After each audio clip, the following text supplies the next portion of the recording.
Hello everyone, it's Elle from Gmail Fiend once again, and in this video I'll be showing you guys how to remove a Gmail account from your device.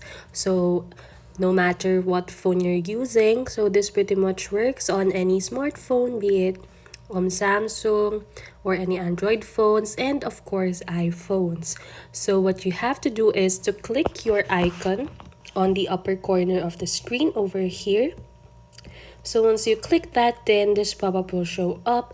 Then what you have to do first is to click manage accounts on this device. So as you can see, I have multiple accounts logged into my phone.